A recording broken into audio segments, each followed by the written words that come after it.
ಜಮ್ಮು ಮತ್ತು ಕಾಶ್ಮೀರದ ಪ್ರವಾಸಿ ತಾಣವಾದ ಪಹಲ್ಗಾಮ್ನಲ್ಲಿ ನಡೆದ ಭಯೋತ್ಪಾದಕರ ಅಟ್ಟಹಾಸಕ್ಕೆ ಇಬ್ಬರು ಕನ್ನಡಿಗರು ಸೇರಿದಂತೆ ಸುಮಾರು 26 ಪ್ರವಾಸಿಗರು ಉಗ್ರರ ದಾಳಿಗೆ ಸ್ಥಳದಲ್ಲೇ ಉಸಿರು ಚೆಲ್ಲಿದ್ದಾರೆ.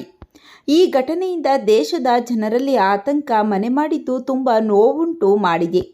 ಉಗ್ರರ ದಾಳಿಗೆ ದೇಶಾದ್ಯಂತ ಭಾರೀ ಆಕ್ರೋಶ ವ್ಯಕ್ತವಾಗುತ್ತಿದೆ. ಈ ಪೈಶಾಚಿಕ ಕೃತ್ಯವನ್ನು ಖಂಡಿಸಿ ಹಲವು ತಾರೆಯರು ಪ್ರತಿಕ್ರಿಯಿಸಿದ್ದಾರೆ. ಇದೀಗ ನಟ ದರ್ಶನ್ ಕೂಡ ಈ ಬಗ್ಗೆ ಪ್ರತಿಕ್ರಿಯಿಸಿದ್ದಾರೆ.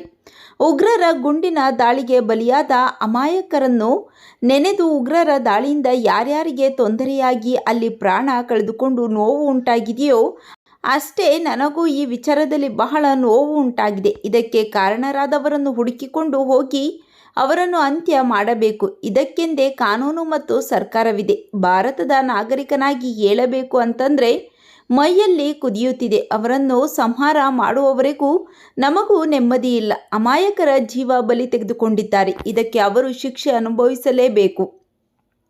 ಉಗ್ರರನ್ನು ಪೂರ್ಣಗೊಳಿಸಬೇಕು ಎಂದು ನಟ ದರ್ಶನ್ ಕಿಡಿಕಾರಿದ್ದಾರೆ. ಇತ್ತೀಚೆಗೆ ಶಿವಣ್ಣ ಕೂಡ ಈ ಬಗ್ಗೆ ಖಾರವಾಗಿ ಪ್ರತಿಕ್ರಿಯಿಸಿ, ಇವರಿಗೆ ಮನುಷ್ಯತ್ವ ಇಲ್ವಾ? ಇಷ್ಟು ಕ್ರೂರವಾಗಿ ಯಾಕೆ ವರ್ತಿಸುತ್ತಿದ್ದಾರೆ? ಇಷ್ಟು ಕೋಪ ಯಾಕೆ? ಒಬ್ಬ ಮನುಷ್ಯನನ್ನು ಅರ್ಥ ಮಾಡಿಕೊಂಡರೆ ಸಾಕು. ಅಂಥದ್ರಲ್ಲಿ ಈ ರೀತಿಯಾದ ವಿಚಾರ ಖಂಡನೆ ಆಗಲೇಬೇಕು.